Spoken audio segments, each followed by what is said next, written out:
So I was reading the New York Times, which I do, even though you do that at the risk of your own soul.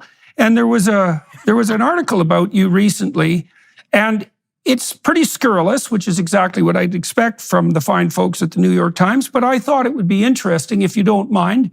I thought I'd hassle you with it a bit and get your responses. Absolutely. My only caveat is I may not have read it yet. So just tell me which one this was. That's okay. I can spring it on you. Yeah. Well, it was published June 27th. And basically, let me walk through the criticisms because I'd like to see how you respond to it. And I think it's reasonable to respond to them. So the first thing, here's the first claim, for example. Mr. Ramaswamy's enterprise is best known for a spectacular failure. As a 29-year-old with a bold idea and Ivy League connections, he engineered what was at the time the largest initial public offering in the biotech industry's history, only to see the Alzheimer's drug at its center fail 2 years later and the company's value tank. But Mr. Ramaswamy made a fortune anyway.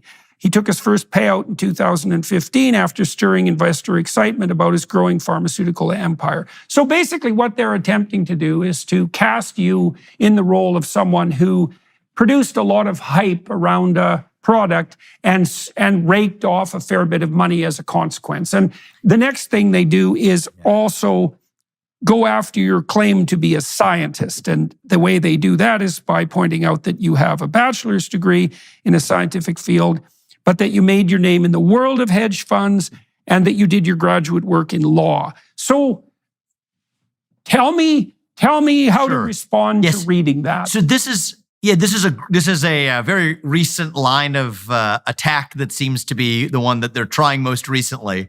There have been many others that have been tried and haven't really stuck either.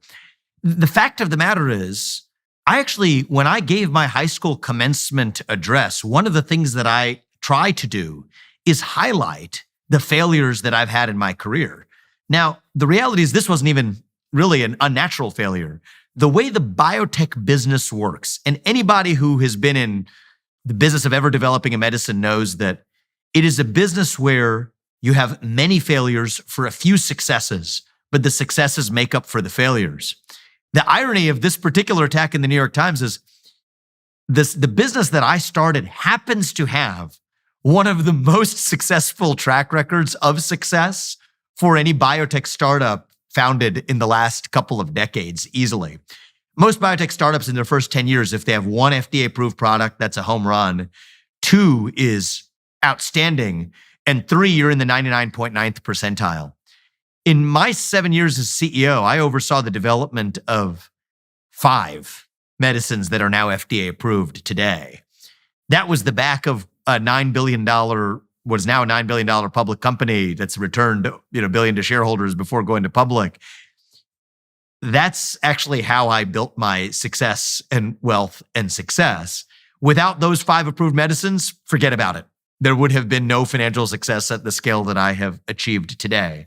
And I don't wish to apologize for that. I actually believe we should be proud of successes and capitalism. Yeah. Okay, let me review your counterclaims. And I know something about the tech and the biotech world. And I also know that the ratio of failure to success among new enterprises is very, very high. There are far more successes than failures. I also know that most entrepreneurs who do eventually make a fortune generally have a string of something approximating 12 relatively catastrophic failures behind them, because it takes a lot of experimentation before you find something that works. So I'm inclined to take your word for it, but your point is that you had a drug, if I understand it correctly, and this is your response to the criticisms, is that you did have a drug that didn't turn out to manifest the promise that you had hoped, but at approximately the same time and in a relatively short period of time, you managed to bring 5 drugs through the FDA approval process, which is a very, very difficult thing to manage. And your claim also is that those successes were what grounded your financial accomplishment. Now, what do you think the New York Times reporters, how would they respond, if they were trying to, if you were steel manning their possible objections, what might a critic say about your success to failure ratio? I think that if you look at the hard facts, there would be no argument that the success to failure ratio is an outlier in the form of success. And these aren't multiple different enterprises. So this is one thing they purposefully get wrong here. My company that I founded, Roivant, was a parent company of multiple subsidiaries.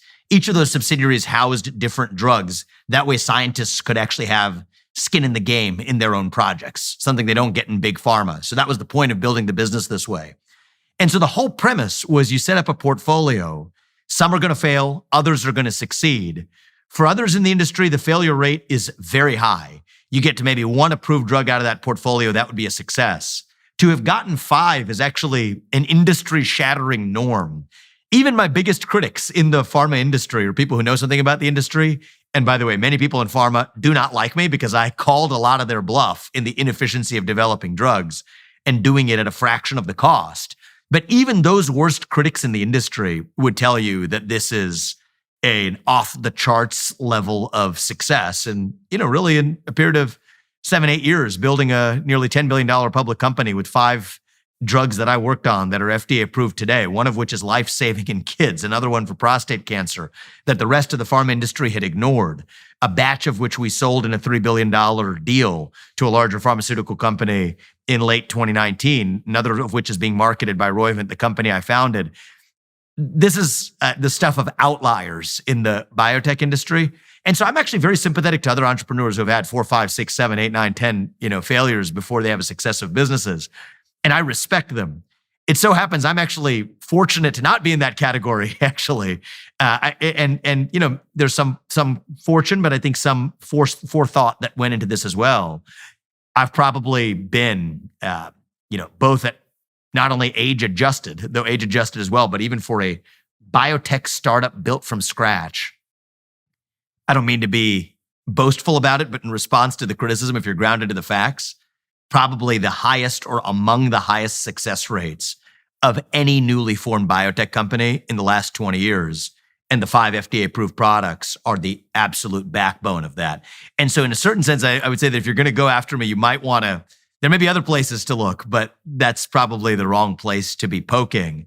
And one of the things that I actually point to, and I think this is just important to understand, is one of the most greatest disappointments in my career was still, even in the back of that success, that Alzheimer's drug failing at what felt like striking distance of the goal line. I felt like we were within striking distance of changing history. Every Alzheimer's, 99.7% of Alzheimer's drugs tested before then had failed.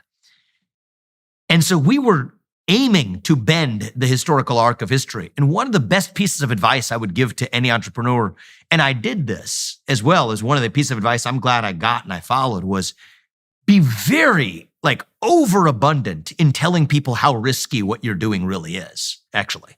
Right? So I would tell everybody who meet, there hasn't been a drug that's worked for Alzheimer's. There's a very good chance this one won't either, but it has a reasonable shot. And it so happened that actually ended up being a way of, it turned out, generating more conviction and excitement from others than doing what other, entrepreneurs and startup guys in biotech do, which is laying out all the reasons why something's going to work. Everyone who's been watching the field knows you're against the odds. So I actually took the other road of just being abundantly clear and saying that, gosh, we're up against a very big historical track record, but even against that backdrop, here's why this has a decent shot. I thought it had a decent shot. Turned out it didn't. We turned over the cards. There's also something that's an old trick in the biotech industry is you try to data mine and you try to find some trend and say, okay, we're going to roll it forward, raise more money. We didn't do that. I just reject that model altogether. Honestly said, hey, this has failed. Move on to the other projects.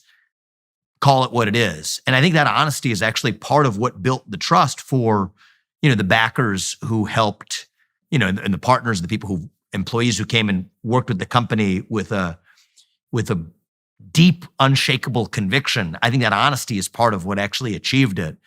And now there are medicines for endometriosis, uterine fibroids, prostate cancer, a rare genetic disease in kids, for psoriasis that, yes, I am proud to have actually been, if I may say it, causally responsible for those drugs being FDA approved and helping thousands of people today. And that's how you generate wealth. That's how you win. And that's capitalism. And we shouldn't apologize for that. We should embrace that. And I think that that's something we ought to be proud of rather than ashamed of. We are just days away from the Durban Accords, the greatest threat to the US dollar's global dominance in the past 80 years. On August 22nd, BRICS nations, Brazil, Russia, India, China, and South Africa are expected to announce the launch of a new international supercurrency fully backed by gold or other commodities. You can protect your IRA or 401k from the fallout of this landmark announcement by diversifying with gold from Birch Gold. Historically, gold has been a safe haven in times of high uncertainty, which is right now. When currencies fail, gold is a safe haven. How much more time does the dollar have? Protect your savings with gold. Birch Gold has an A+ rating with the Better Business Bureau and thousands of happy customers. Text Jordan to 989898 and get your free info kit on gold. Again, text Jordan to 989898. Well, we should also note the miracle, I would say, the miracle that our society in the West is structured so that people can fail and fail and fail and then succeed without having to die as a consequence. I mean, one of the things that struck me as highly improbable from the psychological perspective is that we ever managed to organize both a society and a body of laws that allows people, for example, to declare bankruptcy and start again, and that allows companies to fail without, calling, let's say, for the public execution of everyone involved, because that would have been more akin to the historical precedent. I mean, it wasn't uncommon in the ancient world if a leader lost a battle that it was incumbent on him to commit suicide. That was still happening in Japan in World War II. You fail and that means you're useless and you should die. And we've managed in the West, and this is a bloody miracle of capitalism, to set up a legal structure that allows people to take risks without having to put their neck on the line. They still have skin in the game, but it's not a vital organ, let's say. Totally. Now, the only advice I would give to entrepreneurs is, while that is true, I actually thankfully did not have to go through that process, versus actually advising people, if you are building a business, set yourself up even within the business itself to have enough learnings and room for experimentation and failure that allow you, when you really lift off, to have been strengthened by it. So that was the experience I had. That Alzheimer's failure strengthened the existing company of Roivant, the parent company, to be able to have the fortitude and experience to then develop those next 5 years. So that's the only advice I would give to people. That segues nicely into the last criticism I want to draw from this New York Times article. So they say, Mr. Ramaswamy declined to disclose how much he lost on paper because of the drug's failure. Thanks to the way he structured his biotechnology empire, he did not hold a direct stake in Accivent. His personal stake was through Roivant, allowing Mr. Ramaswamy to weather the storm. QVT, the hedge fund where Mr. Ramaswamy once worked, had also invested in Roivant, insulating it from much of the fallout. QVT did not respond to a request for comment, but some investors lost real money on Accivent. One large public pension fund, the California State Teachers Retirement System, sold its stake months later when it was worth hundreds of thousands of dollars less than in the days leading up to the disappointing clinical trial news. Okay, so that's again. I could go into the details of this, actually. It may bore some people, but since the New York Times is doing it, and since you asked the question, so there's an element of that reporting that is just false, actually, outright false. So the narrative they're trying to spin, and maybe this is coming from opposition research from other campaigns, and this is politics is a blood sport, so might as well play it if you're going to play it. So what they're saying is that, I had Roivant. There was a subsidiary, the Alzheimer's subsidiary Accivent, that had the failed Alzheimer's drug. Roivant held shares in Accivent. The company, my parent company that I founded, Roivant, owned about a majority of Accivent. Could have sold shares of Accivent before its fall. I could have sold shares. It was trading at a high price. I almost felt, on the long run principle, that was the wrong thing to do. Even as a matter of risk management, a portfolio manager might have told you that was the right thing to do. I felt like that legally is perfectly acceptable, but in terms of the mission of what we're accomplishing, that would have been the wrong thing to do. And so Roivant, nor I, nor anybody else affiliated with me, sold a single share prior to that failure. So nobody, I think, hurt more than I did and Roivant did as a consequence of that failure. And so the fact that the New York Times, it either reflects deep and I would say negligent lack of knowledge, which I wouldn't put past them because these are presumably political reporters rather than business ones, or I think maybe even more likely an intentional misrepresentation to mislead people into believing something by painting a picture that's just fundamentally false. And so just a hard fact is, could Roivant or I have sold shares of Axovant prior to turning over that card? Yes. Would it have been perfectly legitimate, legal, et cetera, to do so? Yes. Would it have been arguably even a good decision of short-run risk management to do so? Yes. Did I do it? No. Actually, it was on principle. I told you the business was built on business principles. Roivant was, to think for the long run. So that would not have been in alignment with the business principles, even though it would have been alignment with perfectly legitimate normal behavior.